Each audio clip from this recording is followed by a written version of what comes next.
and also on WKRX 96.7 FM.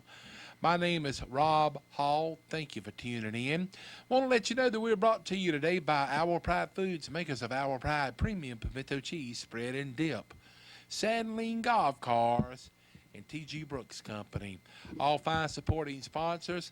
All we ask, if you ever have the opportunity to send some business our way, please do so and let them know that you appreciate their support here on the Gardener's Corner program. So without further ado, a man that doesn't really need an introduction, but I guess I'll give him one anyway. It's Sant Cupid himself, Mr. Carl, the big kahuna himself, Cantaloupe. Good morning, Rob. Good morning, my friend. How are you today, sir? A little cold. A little cold. Yeah, you think it's cold today? Give it a day or two. It's going to be real cold. Yeah, I think it's supposed to be down to about 19 tonight. 19. Yeah, for Saturday afternoon, highs in the upper 40s. But then on Sunday, they're talking that it's not going to get out of the 20s. Boy. And then it's a chance next Tuesday that it's going to be a four-letter word in the forecast. Snow. Oh, here it comes, huh? Yeah, chance of snow on Tuesday, rain or snow. The way they're saying now, about a 60% chance on Tuesday afternoon and a slight chance on Wednesday morning. So we've dodged the bad weather bullet a few times this winter and don't know if we'll be lucky enough this time. But again, it is supposed to be really cold over the next few days or so, although a little slight warm up tomorrow. But anyway, make your cold weather preparations if you hadn't done also already. And if you know elderly person, it'd be a great idea to check on them during the frigid cold weather. It sure would. So anyway, I want to let you know that we are live in the studio today. If you've got a question, you can call 336 599 0266. That's 599 0266. If you got a question for Mr. Carl Cantaloupe of the North Carolina Cooperative Extension Service, Carl divides his time between Person and Granville counties, and from time to time he has a request to travel to speak to different groups. And you're going to be traveling to West Virginia pretty quick? Yeah, West Virginia University on the 26th and 27th of this month. Wow. To talk about asparagus at their annual small farms school up there. So that ought to be interesting, and see what kind of interest there is in asparagus up there. Okay. And I guess we could start off today talking about things that can be done. We mentioned last week about starting some cool season vegetables indoors, and now's a good time if you want to start plants of cabbage, cauliflower, broccoli from seed. Now's the time to go ahead and start those inside. Remember that you need plenty of light, a good soil, a soilless mix that contains sphagnum, peat moss, and either perlite or vermiculite. Make sure you get yourself a fluorescent shop light fixture that has two 40-watt cool white bulbs in them, and suspend that fixture over the seeding flat so that the plants, as the seeds germinate, they come up and they don't stretch. That's very important. So just to keep the plants short and stocky. And if you seed them indoors now, in about 5 weeks or so, you should be able to set them outside as transplants in the garden in mid-March. So now's the time to do that. Hold back on starting tomato, pepper, and eggplant seed indoors. It's still a little too early for them. You really don't want to start those until early to mid-March. Because we don't want to set those outside until early May after the frost has passed. Okay. Well, Carl, with the cold weather that they're forecasting tonight and then on Sunday, for maybe some of our listeners has already planted spinach and put out onion sets. Mm-hmm. Anything to worry about the cold temperatures? No, of course we're going to get freezing weather, but freezing temperatures. But the soil, will remain at 32 and insulate whatever you plant, so should be okay. All right. While you said 32 degrees, we've got a caller, but I want to go back Okay. to that Okay. thought. Okay. All right. Uh-huh. Good morning. Thank you for calling the Gardener's Corner program. Oh, yes, sir. I'd like to know the best time to sow grass seed and what's the best grass seed for shade and sun. All right. The best time to sow grass is in the fall. Early September is best, and you need grass is best grown in full sun. If you have partial shade, grass will tolerate it. Use of the turf-type tall fescues, varieties like Mustang, Rebel, and Falcon would be good. But if you have more shade, you might want to look at the Chewings fescue or the Creeping Red fescue in shady areas. Hello? Thank you, sir. All Okay, right, thanks for appreciate it. calling in. Carl, I know a lot of people this time of the year in springtime, they're thinking about maybe overseeding or reseeding the yard, or maybe they may have some bare spots in the yard Right. that they want to seed. Just, and it is, possible to do so, but just the thing about it is you got to really be persistent to keep plenty of moisture to make the seed, grow and live, correct? Yeah, and in the fall, in the spring, you've kind of got a double-edged sword. First of all, you have to wait for soil temperatures to get warm enough for grass seed to germinate, and that's probably around 55 degrees or so. You can get yourself an inexpensive soil thermometer, stick that in the ground about 4 inches deep, and you can monitor the soil temperature. Once it reaches 55, then go ahead and sow your grass seed. But then when soil temperatures are warm, you don't have very much time until we get warm weather. Grass seed germinates best at warm soil temperatures, but the plant itself grows best under cool conditions. So you don't have that much time before the coolness goes away, and you're already into warm weather. So it's very difficult for a grass plant to get established in the spring because you've got the opposite things going on as far as weather is concerned. So do the best you can. If you want something for a quick cover, of course you can seed maybe annual ryegrass or something like that. Anything that'll take hold and to fill in your bare areas. And then in the fall, you can go ahead and do a real good job of either overseeding or renovation. Okay, some great advice. All right, Carl, back to 32 degrees. Okay. You had said something sometimes back about a professor Yeah. had told you He's got a good years memory. and years ago. All right, and I thought it was very interesting talking about the ground temperature of 32 degrees. Yes. Yeah, the people ask how cold does the soil ever get? Well, it gets no colder than 32. If we have colder air temperatures, the soil just freezes deeper. But at no point does it get colder than 32. If that wasn't true, if the soil temperature did get colder than 32, then all the tree roots and everything that would be in the soil would die every year. Right. So the soil has natural insulating properties. Now, there's another thing. If you have cracks in the soil, yes, then cold air can get down those cracks and you could get some injury. But as long as plant roots are covered with soil, they're not going to get any colder than 32. And if the air temperatures become colder, of course, that 32-degree soil just extends deeper. That's what's known as the frost line. Well, a lot of times when they're giving out weather reports, sometimes they will say, you may see a little bit of sleet or snow, but with the ground temperatures and everything, it's no accumulation expected. Right. And also, it takes several cold days for it to get the ground to 32 degrees.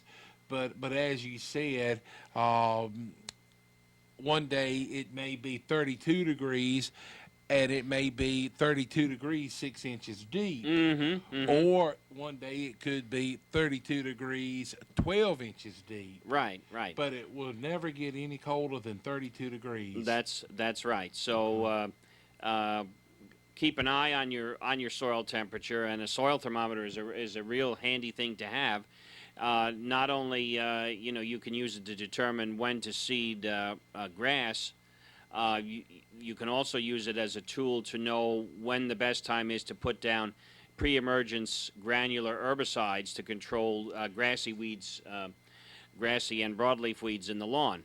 And once the temperature reaches about 55 degrees for 3 consecutive days, then you know that crabgrass seeds are going to start to germinate in the lawn, and that's the best time to go ahead and put down your granular pre-emergence crabgrass control.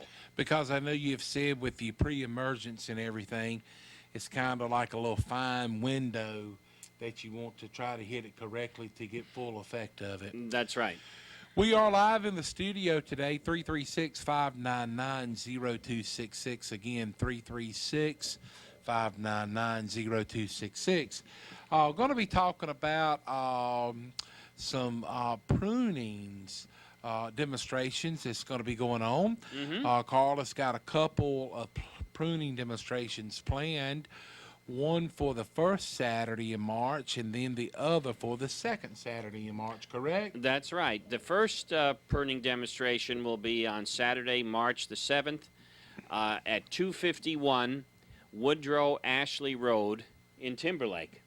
Again, the address is 251 Woodrow Ashley Road in Timberlake. Saturday, March the 7th at 10 o'clock we'll start, and we'll go till about 12 noon. And there's no cost for the workshop, and no pre-registration. Just come if you're interested. And we'll look at several different fruit plants. We've got apple, pear, blackberry, and both kinds of grapes, both muscadine and bunch grapes. We'll take a look at pruning. So people are welcome to come and ask questions. That's what it's all about. And I'll also have information to hand out, spray guides, insect and disease control in the home orchard publication. So I guess it always depends on the weather. If we don't have good weather, if it's too cold then or rainy, then people definitely don't show up. But if we have nice weather, I'd say probably my highest turnout was between 40 and 50. Wow. At a few years back. But that'll be on March the 7th. The other pruning demonstration will be on Saturday, March the 14th in Granville County, just north of Oxford, 6639 Horner Siding Road, HORNER Road, 6639 Horner Siding Road, Saturday, March 14th, also at 10 o'clock. So come to either of those. You can come to both of them if you like. No fruit tree is the same, and the best way to learn is to have someone show you, and then this way you can apply the same principles to your own plants. We'll keep you reminded of those fruit tree pruning demonstration dates and the locations. But again, the one for Person County will be on Saturday, March 7th. The Granville County demonstration will be on Saturday, March 14th. We're going to be talking about pruning some blueberry plants and things like that. Carl has some illustrations. But we need to get a word on for one of our sponsors. Let's take a trip right down here on North Main Street of Roxborough. And, you know, that is where they make Our Pride premium pimento cheese spread and dip. It's a tasty treat no matter what time of the year it is. And why not pick up some to have as a snack? And, you know, what would be real good, maybe on some of these cold days, a grilled pimento cheese sandwich with maybe some nice warm soup. But here's some more information from Our Pride Foods. Our Pride Foods, makers of Our Pride premium pimento cheese spread and dip, is made in Roxborough. Whether you're having a family gathering or would just like a snack for yourself, be sure to keep plenty of Our Pride premium pimento cheese spread and dip on hand. Goodness grows in North Carolina. Our Pride Foods, makers of Our Pride premium pimento cheese, is available at T.G. Brooks Company, Hurdle Mills Market and Butcher Shop, North Main IGA, Twins Meat Market, Just Save, and Food Line stores. Also, if you're in Uptown Roxborough and get the hankering for some Our Pride premium pimento cheese, you can enjoy it at Cole's Pharmacy and Triss's Espresso. That's Our Pride Foods, makers of Our Pride premium pimento cheese spread and dip. Try the jalapeno added for extra flavor. Goodness grows in North Carolina, and Our Pride Foods, makers of Our Pride premium pimento cheese spread and dip, is located in Roxborough.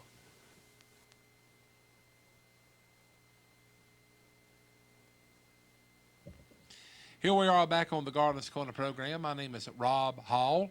Mr. Carl Cantalupi of the North Carolina Cooperative Extension Service is here.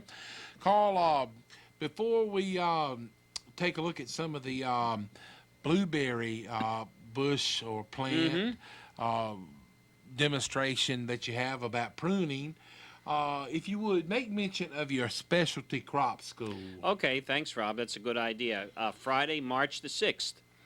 That's actually the day before the pruning demonstration. Friday, March the 6th, at the Person County Cooperative Extension Service Auditorium. Starts at 9 o'clock and goes until 3. We will be talking this year about and featuring 3 different growers. We have a grower, or actually 2 ladies from Burlington that grow about a half an acre of asparagus. They're going to talk about what they do to grow and market. Then we have a Granville County couple that grows vegetable bedding plants and then sells at local farmers markets. And then we have an individual and his wife that will be coming down from Powhatan, Virginia, to talk about their operation, their growing and marketing. And these are people that have been very, very successful, ones that have started and really never had a farming background previously, but they had a good, keen sense of business. And they knew what they wanted to do. They knew how they wanted to market it, and that's what people need. And you know, I guess I say this a lot of times. Many of the people that grow specialty crops, fruits and vegetables, the ones that succeed and do it very well are ones that have never farmed in their life. And people say, you know, that kind of sounds hard to believe, but you can teach anybody how to grow anything. That's not the challenge. The challenge is to know how to sell it. And if you live in a rural area, you're going to have to make the effort to go out and sell what you have to larger populated areas in order to make out, especially if you're after the retail dollar. Because if you have the mindset that, well, I'm going to grow 50 acres of tomatoes, you know, that's you can't think of it in terms of acreage like you do for crops like tobacco, for example, because the successful people are ones that plant a wide variety of different things on a small scale, and they sell through you know, direct market channels. If you grow a large acreage of one commodity, for example, like tomatoes, and you might be looking at selling to a produce wholesaler or broker. These are places where you have no control over the price you're going to get. You're at the person's you know, mercy as far as How much they will pay. how much they're going to pay, and it makes no difference how good your quality is. If your tomatoes come in at the same time of year that there are tomatoes coming in from other areas and they have a large quantity, they're going to pay you whatever the market will bear. And so on top of receiving a low price, then you have to add in packaging costs, transportation costs, maybe even cooling costs. So at the very end, you're just exchanging dollars. So more or less, if you want to be successful, of maybe starting up your own, specialty crops business, you need to be a savvy business person for one thing, Right. and you almost have to create your own market, so to speak. You do. You have to seek out your own markets, and yes, that's what takes a lot of work. But if it was real easy, then everybody and their brother would be doing this, and that's not the case. So the successful grower has to also have has to be knowledgeable about marketing, and there's all different avenues to explore when you're looking at specialty crops. Not only selling at farmers markets, but making personal visits to restaurant chefs and ask them, well, what would you buy from me during our growing season, especially things that you can't get from other people at that time. So yes, this takes work, but the time to do that is now during the winter. You kind of cultivate your relationships with people that you're going to sell to, and specialty restaurants usually price is no object. They don't really care that much about the price as long as they're getting good quality. Yeah. But these are all things that you have to think about and do. Nobody's going to come banging at your door wanting to buy stuff. You've got to make the effort, and so the risk is greater, but the rewards are too. That's what it boils down to. Well, Carl, something while you was just talking, I was in Raleigh last Friday, and got to talking with a friend of mine who is a general contractor, and he was saying that they had just wrapped up a really big project, and it was a $24 million project in the making, and he was saying that it has to do with sweet potatoes. He says that they are taking sweet potatoes and more or less, in a sense, dehydrating them to where they can take 5 tractor trailer loads and dehydrate them and ship them out in 1 tractor trailer load. But these sweet potatoes is being used in high-end dog food. Oh, It okay. is some dog food that is being produced. I have no idea the name brand or anything, but the dog food sells for $4 plus a pound. And thought it was pretty interesting, because he started out, telling me that, was working on a food processing plant. And, last week we had a lady that had called in and was saying that they've been trying to eat a lot of fruits and vegetables since having the flu, but they had about with listeria. Okay. And, was asking about how it could kind of, keep from that happening. And you were saying that any time that, fruits and vegetables are processed and they're sliced, it's more of an opportunity for, the listeria, to be on the vegetables and things. Yeah. But as I say, this has to do with sweet potatoes. But Yeah, and as far as sweet potatoes go, I don't know. I thought you were going to. I thought this was you were getting to something that I heard through the grapevine, and it's a certain company that's evidently encouraging some tobacco growers to grow sweet potatoes. I don't know if I have not. and I this is just information received secondhand about a processing facility that is going to process truckloads of sweet potatoes, and I'm not sure what they're going to do with it, but I don't know who's encouraging tobacco growers to grow them. But if you do that, again, beware if you're selling to a processor. That's the lowest price per pound you're going to receive for it. Yeah. And kind of what you're hearing could be kind of, partial to what I have heard. That could be, yeah. But I understand it's a $24 million, Do you know where it's located? He told me where it was at here in North Carolina, but I really don't recall. Okay. And but that is quite interesting. Yeah, and you can imagine if any place that receives a tremendous volume of produce like that,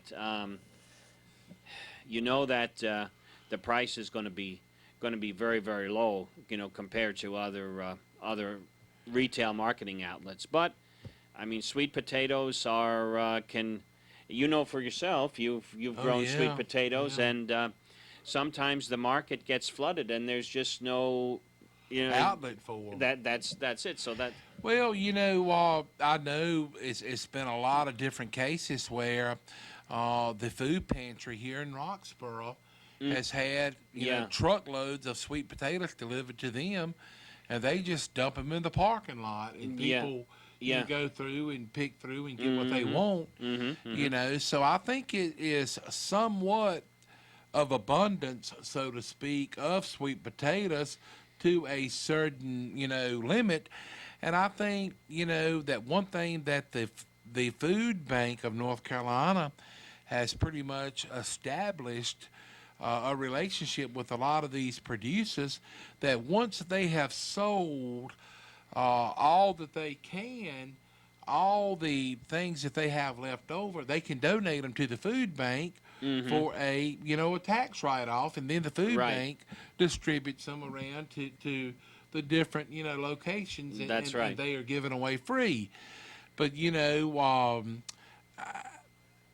a lot of times, I think whenever animal food is being a part of the same food that humans consume,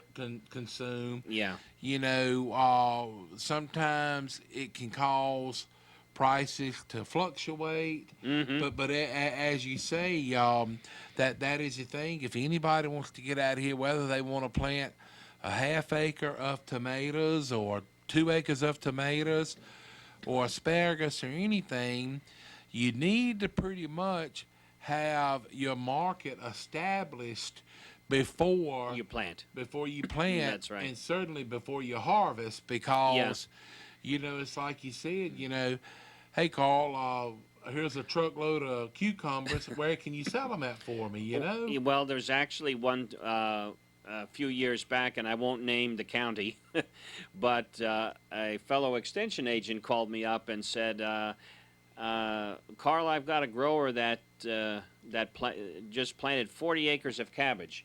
Do you know how he can market it? Wow. I said, well, he should have known. He should have found that out before he planted 40 acres of cabbage. Yeah. Well, Carl, talking about the people from Burlington that are going to be here, talking about their asparagus, business. I think you said they had about a half acre. That's is that right. Yeah. Now, with your asparagus plot that you have here in the county, will you be having a twilight meeting this spring sometime? Yeah. Usually it's in August, and I think the okay. Yeah. In August. It's after the harvest is over, where I can have people come out and go over how the varieties did and do a planting demonstration. I believe August 6th this year. Okay. I was a little confused, but you're right, it is later on in the year, and I had springtime on my mind. We are live in the studio today. Our telephone number, 336-599-0266, if you got a question for Carl. Carl, if you want to jump right in about the pruning of blueberries. Yeah. Have a slide showing on the TV here, or your computer, of a blueberry bush. And when we look at blueberries bear their fruit only on last year's wood. So all of the fruit on a blueberry plant is going to be produced at the tips. So the idea, if you can see this while looking through the TV, you can see where the dark black branches are, and the cuts that have been made on the branches. The one on the left is before pruning, the one on the right is after pruning. So the idea when pruning a blueberry bush is to go at the base of the plant, and if you have very large canes that are over an inch in diameter, we want to take about 25% of those out, because as a cane gets taller, it produces less fruit.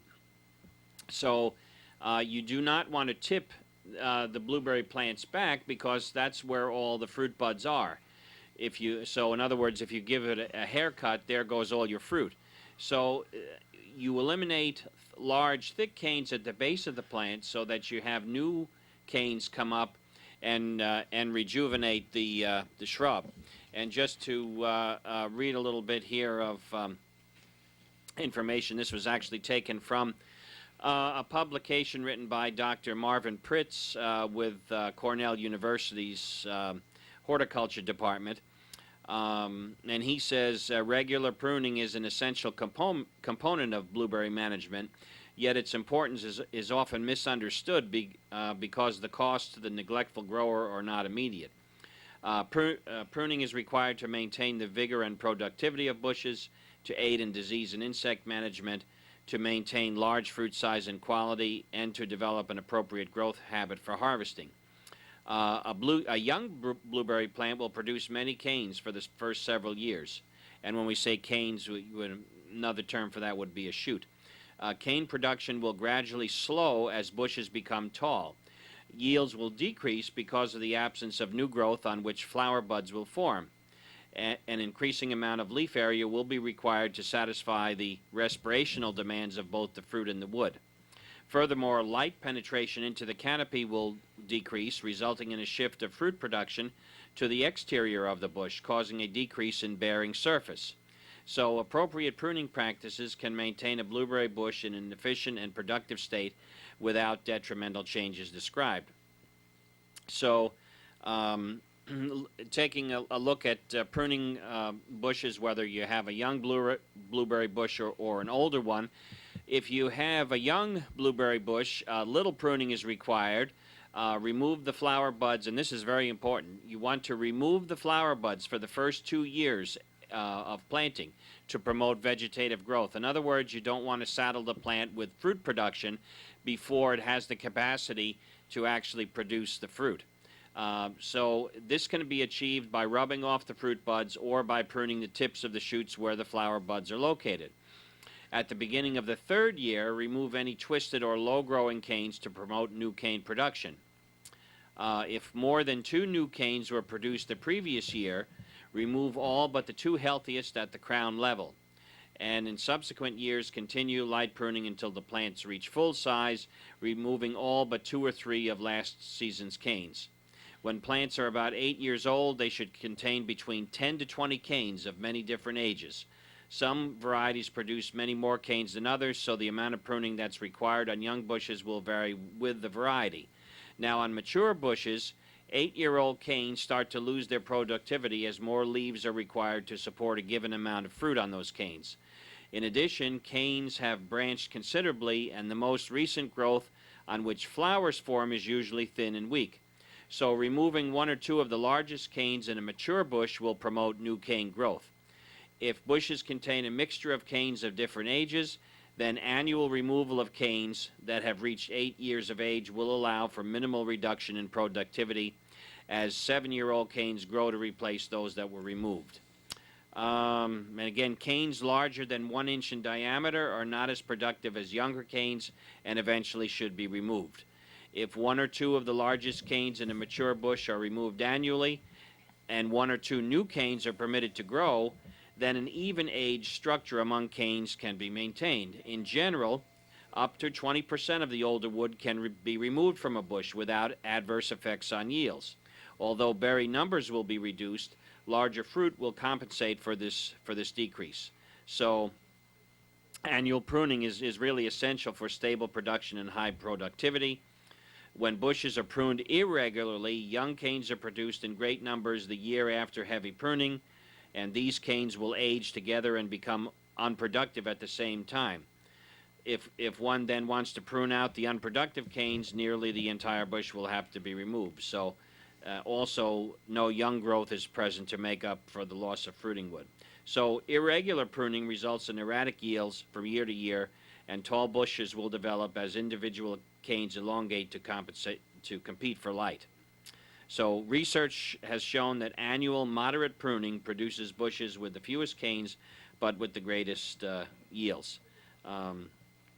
Removing injured wood should be the primary objective of detailed branch pruning in the tops of the canes. Branch pruning can result in a higher fruit quality because berry numbers are reduced. Also, branch pruning can help relieve drought stress in hot climates where plantings are unirrigated.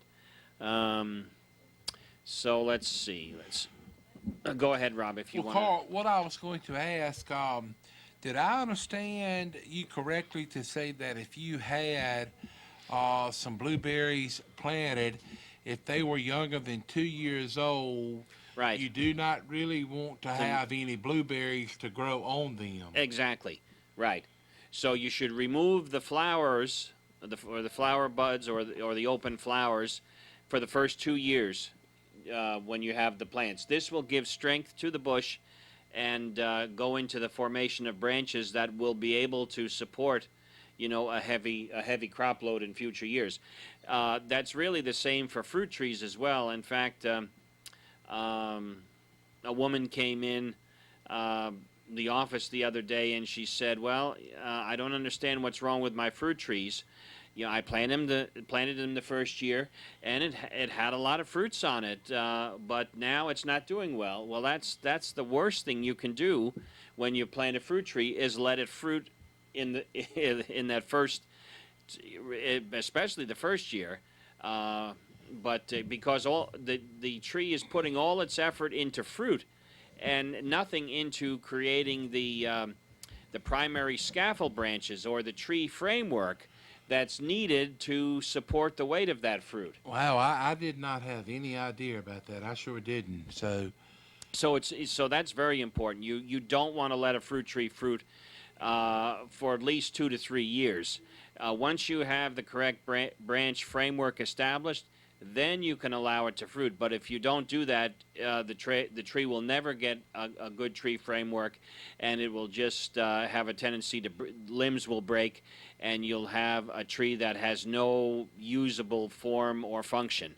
That's why it's important to start at a young age. And at the pruning demonstrations, we'll have a mixture of young trees and then older trees, so you can kind of see what you might have at home and apply those principles to it. And again, the Person County fruit tree pruning demonstration will be on the first Saturday in March. The 7th. And then the Granville County pruning demonstration will be on the second Saturday in March, which is the 14th. That's right. Mm-hmm. And we need to get a word on, if we could. We'll take a trip down to Oxford and stop in at Sandline Golf Cars. Whether you're wanting a utility trailer, a golf car, maybe you need a livestock trailer, maybe you need some parts for your golf cart, head on down and see them in Oxford at Sandline Golf Cars. Sandline Golf Cars, located 613 Lewis Street in Oxford, invites you to come on down and shop with them Monday through Friday, 8 a.m. until 5:30, Saturdays 9 until 1. Al, Hillary, and Will there to serve you at Sandline Golf Cars. Check them out on the World Wide Web at sandlinegolfcars.com. They're having a closeout sale on all 2014 E-Z-GO and Club Car golf cars with special financing available. Also, if you're in need of an enclosed trailer, a dump trailer, open body utility trailers, or tow dollies, get them at Sandline Golf Cars. They also have Wilmington grills and stock trailers. Payments on stock trailers start as low as $100 per month with approved credit.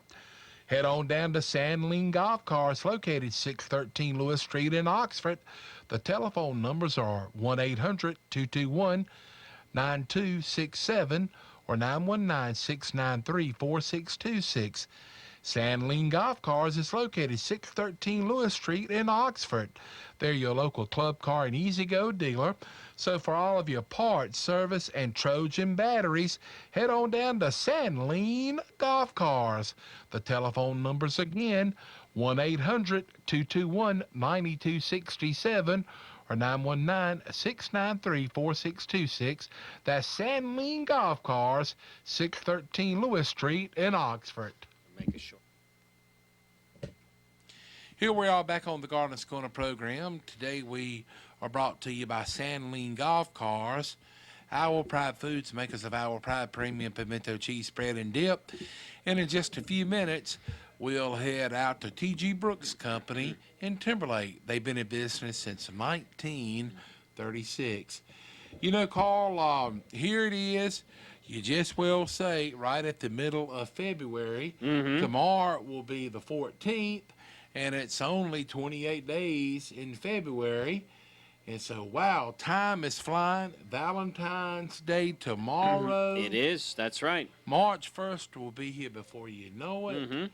So a lot of things is going to get busy in the very near future. Yeah, and I think a good thing to note now that the temperatures are taking a nosedive, it's very important that hopefully not many people have done a lot of heavy, extensive pruning yet, because if you do, then we get really cold, below freezing temperatures. This injures plant tissue.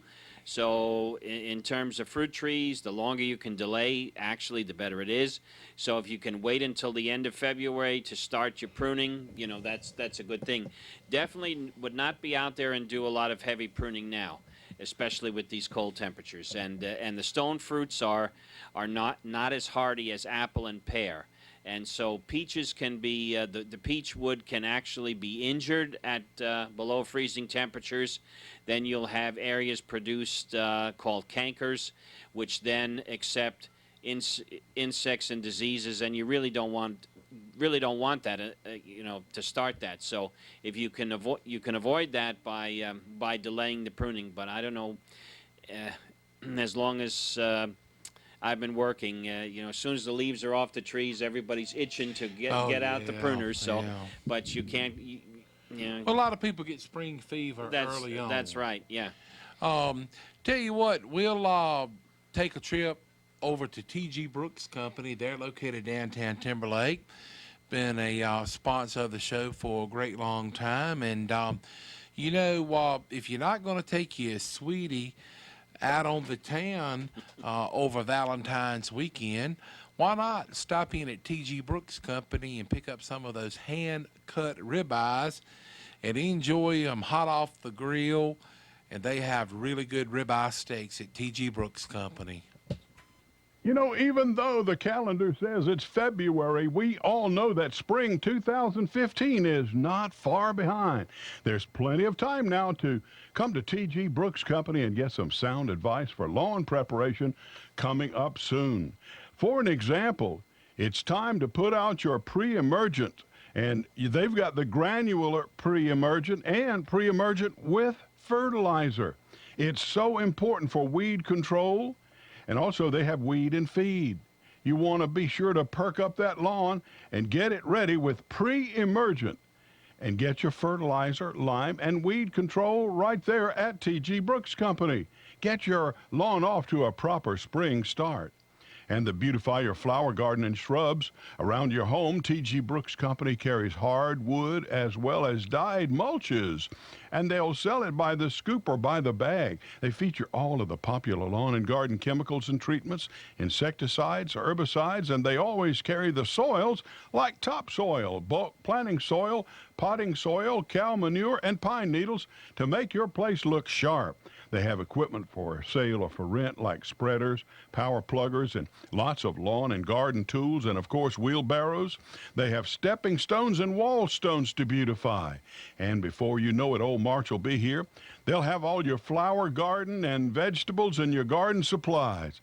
So when it comes to beautification and getting your lawn ready with that pre-emergent, come in today and talk over your plans at T.G. Brooks Company. Hey, remind you they have your water heater elements, thermostats, pressure relief valves, Taylor wood stove parts, Comfort Glow heaters for extra warmth. While you're there, be sure to take home several of those hand-cut ribeye steaks. Surprise your family tonight with delicious steaks. Prepare them on your grill. And don't forget Person County, surrounding area, everybody, you can count on T.G. Brooks Company. They have served homeowners, farmers, and construction workers since 1936. Phone T.G. Brooks Company anytime, 364-2428. Or better yet, stop by today. Here we are back on the Gardeners Corner program. We appreciate the support of our sponsors, T.G. Brooks Company, also Our Pride Foods, and Sandling Golf Cars. We've got just a few minutes left on this edition of the Gardeners Corner program, and we do appreciate you all tuning in. So, Carl, in the last few minutes we have, what you got on your mind? As far as I just checked before, soil sample turnaround time is now between 1 to 2 weeks. So that's gone down. Of course, remember that right now there's still a $4 charge for soil sample, and that won't be lifted until the end of March. But as soon as the soil dries out, you can go ahead and submit samples. If you do take soil samples and it's wet, the soil is wet, let it air dry inside on some sheets of newspapers before you bring it into the extension office, and that makes for better traveling.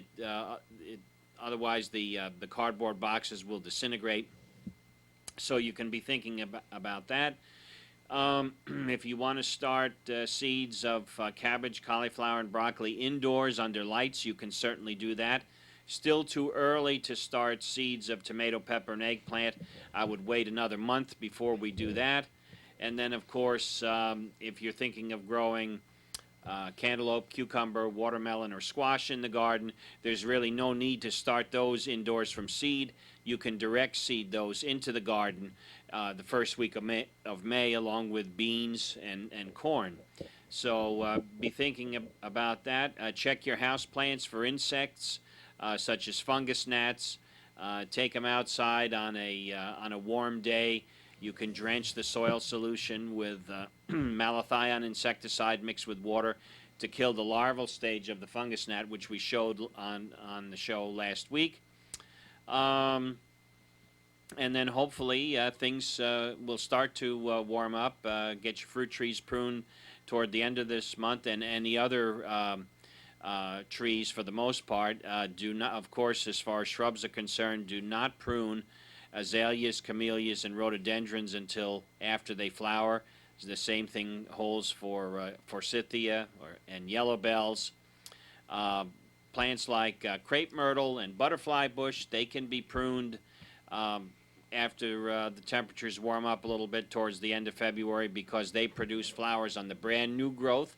So you can take a butterfly bush pretty much down to the ground. Crepe myrtles don't need to be pruned heavily, but if you want to reduce the height, you can. But I would wait until the end of the month for that. Sowing grass seed, it's best done in the fall.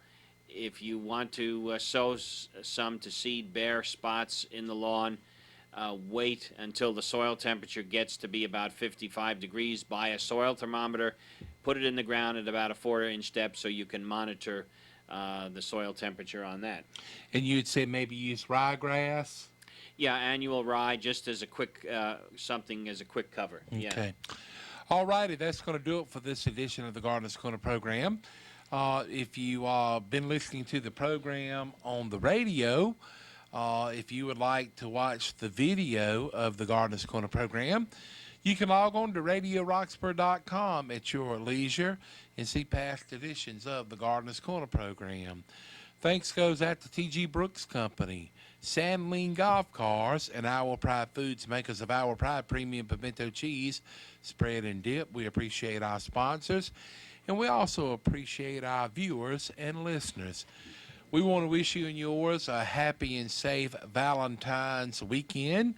Also, thanks goes out to Mr. Carl Cantalupi of the Thank you, North Rob. Carolina Cooperative Extension Service. And again, have a happy and safe Valentine's weekend. And we look forward to seeing you next week for another edition of the Gardener's Corner program.